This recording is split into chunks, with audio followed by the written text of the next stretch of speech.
As you know, I am, or rather was, in training to be a coroner. My education was almost complete, and I had been working a paid internship with a well-known medical examiner in the Washington, D.C. area. All that changed a few hours ago when I was fired from the office for refusing to participate in what I believed to be a cover-up. Even though they warned me about consequences for leaking any information about this case, my conscience wouldn't be clear if I kept quiet. This is something people need to know. A few days ago, we received a call from the Metro Police about a possible body discovered on the Red Line. Since working here, we've responded to a few calls in the subway system. The first time, it was a woman who tripped over someone's rolling suitcase while trying to pass by on the escalators. She ended up with a broken neck. Twice we went out there for a heart attack. Once for a late-night mugging that went bad. The poor guy was stabbed repeatedly in the stomach, even though he handed over his watch and wallet like the mugger requested. So far I haven't seen anything especially gory, and it was a bit of a letdown when the dispatch officer said the man was found just sitting on the train. Is it wrong that I've been looking forward to a call about someone either jumping or being pushed in front of a train? The interesting thing is the wording of the dispatch request. Possible body. If the word possible is in front of body, maybe it's the paramedics that should be responding and not the coroner's office. When we arrived, the paramedics actually were on the scene, so we figured it was just a miscommunication and we were called out prematurely. Police tape blocked off the whole entire station platform. From our view at the top of the escalators, we could tell something wasn't right. The paramedics stood outside the door to the train car and they weren't actually doing anything, except arguing and pointing at a body slumped up against a window inside. We could have left, but since it was a slow evening, we decided to take a look anyway to see what was going on. As we approached, I overheard some of the conversation between the two paramedics. "He's dead, right?" said the older of the two. "That people don't do that." Do what? I thought. Once they saw us, they quickly agreed that the man was dead and promptly left the scene to us. Clearly, this wasn't a call they wanted to handle. I can understand that. The police weren't much help either. I chatted with the officers on the scene while the doc went in to take a look at the man on the train. One of the detectives commented that there weren't any clear signs of foul play. The witnesses all claimed the guy just sat down like everyone else and then he stopped breathing. Natural causes, I thought. Seemed like a pretty cut and dry case. But when I looked over my shoulder at the doc, he seemed confused. "Look at this," he said to me as I walked into the train. As I approached, it seemed like the man was just napping like a lot of the train riders do when they know their stub won't be coming up for a while. "Look at what?" I asked. "His eyes." The man's head was forward with his chin to his chest, so that I had to kneel down to get a good look at his face. As I'm doing this, the dog is talking out loud like he tends to do, just going over his mental checklist. "Not breathing. No pulse. His skin is cold to the touch. Approximate time of death 6 to 8 hours ago." I'm in the aisle of train trying to make do with a pin flashlight since the dim lighting of the train wasn't helping things much. The man's eyes were open and they seemed to be staring at me.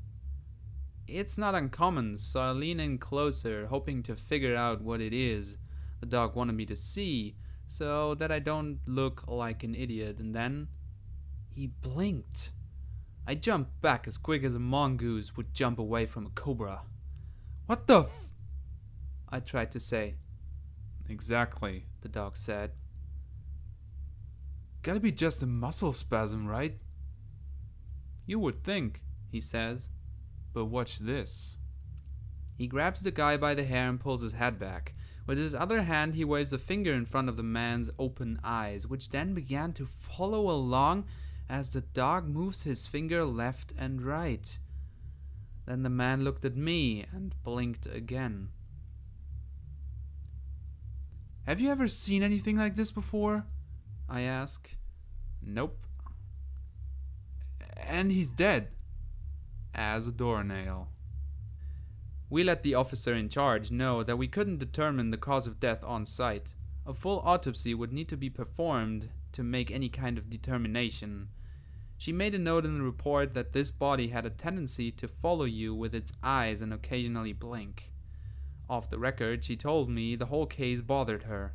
The man, she said, didn't have any identification, credit cards, watch, jewelry, a phone, or even money. All they found on him was a train ticket and a napkin.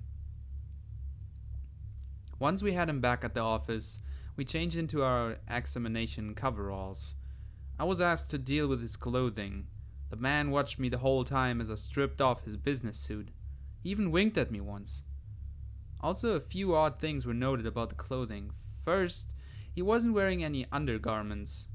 Normally, people wear a t-shirt, boxers or briefs, and socks. This guy wore none of those things, but for some reason he had on 2 belts, one over the other. The doc switched on his tape recorder and then turned on the buzzsaw. I watched as he performed the Y incision, and I made a mental note of his perfect technique so that I could try and do it better next time. I'm telling you, the doc is a real artist. Next came the enjoyable cracking sound as the ribcage was pried open. All while this was happening, the man's eyes watched us. I could almost swear he was smiling too.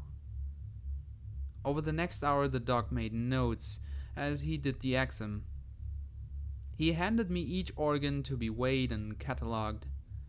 There was nothing strange or out of the ordinary about any of the internal organs. Okay, the doc said. Let's take a look inside his head. I want to see what's causing the eye movement. Listen, do you mind if we tape the eyes shut first? I'm trying to remain as professional as I can, but the constant blinking is unnerving me. The doc didn't mind, so I took some suture tape and worked up the courage to manually close the guy's eyelids and tape them down. Immediately they started moving fast. His whole face was convulsing and contorting itself, trying to break free of the tape. I don't think he likes that, the doc said, and then he removed the tape from the man's eyes. The violent motion stopped right away, and he winked at the doc. This isn't natural, I said. There's a scientific reason for everything. It's our job to find it, the doc replied. But he actually fought to get the tape off his eyes. I guess he wants to watch. Now, do you want to remove the skull, or should I? I'm too shaken to handle the equipment, so I watch as the dog works the saw around the man's skull. The bastard is smiling. I'm sure of it. He's staring at me and blinking his left eye, then his right eye back and forth. I hear the familiar popping sound caused by the top of the skull being pulled off. Whoa, okay, the doctor says. What is it? I ask as I'm walking around to see what he's seeing. The man's eyes follow me, of course. I think I might have to call this one in. Dear God. The brain was missing. Doc? I ask. Not now. Pack up and go home.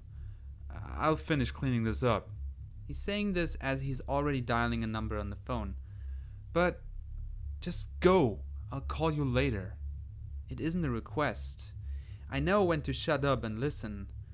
I make my way to the door knowing that the man is still staring at me. And don't say anything to anyone. The doc never called me back. Each time I tried to reach him, it went to voicemail. I tried to go back the next day. Security wouldn't let me in the building. They said I was to await further instructions while on paid leave. That was 4 days ago. This morning, I hear a knock at my door. It's a man who said he was with the medical examiner's office, but he looks as if he's with the CIA, FBI, NSA, or some other three-letter agency. He asks if he can come in to talk. I open the door to let him in, and as I do, I notice two other similarly dressed men sitting in a black Suburban across the street. The folder he hands me is a case file for the John Doe that was found on the train. All of the notes about the eye movement and the blinking were removed. There was no mention of anything out of the ordinary, let alone a missing brain. It's already got the dog's signature on it, and this man is asking for me to sign it as well. I try to tell him the file's wrong, but he holds up a hand and stops me from talking. "This is how it happened. Sign it," he said. I ask about the doctor. I want to know why I haven't heard from him. He says the dog has been let go. The way he says it makes me think the worst. I refuse to sign it and ask to speak to the director of the medical examiner's office. The man informs me that would be impossible and that I am to be fired. But fired isn't the word he used. The word he used was terminated. He leaves when I asked him to go, but he warns me that mentioning this to anyone would have serious consequences. As soon as the door closed behind him, I packed a bag and took off. I saw that a black Suburban was parked at the end of my street, and I might just be paranoid, but I think it pulled out after I did. Just in case I was being followed, I changed directions several times. When I felt safe enough, I pulled into a nearby residential neighborhood and found an open Wi-Fi signal. I think something strange is going on in DC, maybe elsewhere as well. I don't know what it could be, but I feel like the doc and I stumbled onto something we weren't supposed to know about, and now we're in danger. I found the doc's home number online. When I called it, it went straight to voicemail. I tried to leave a message for him, but the line went dead once I began talking. If someone is monitoring my phone calls, it's possible my car is bugged too, and they already know exactly where I am.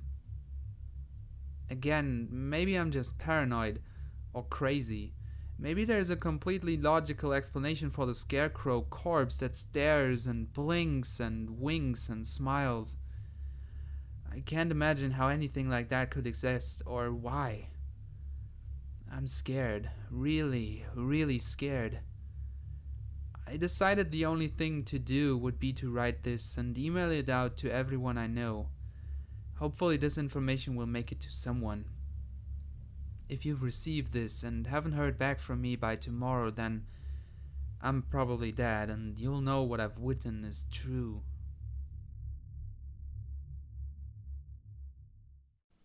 Hi guys, Kevin here from Uncanny Concurrence. This was one of my favorite creepypastas, the Scarecrow corpse. It comes from a time when I started to really get into creepypastas, reading them, listening to them on YouTube, and I thought it would make a fitting start for this creepypasta series on this channel. You can click the subscribe button that is shown on screen right now if you like to listen to more creepypastas, true stories, and other fictional horror stories that I find on the net and think that they are worth reading.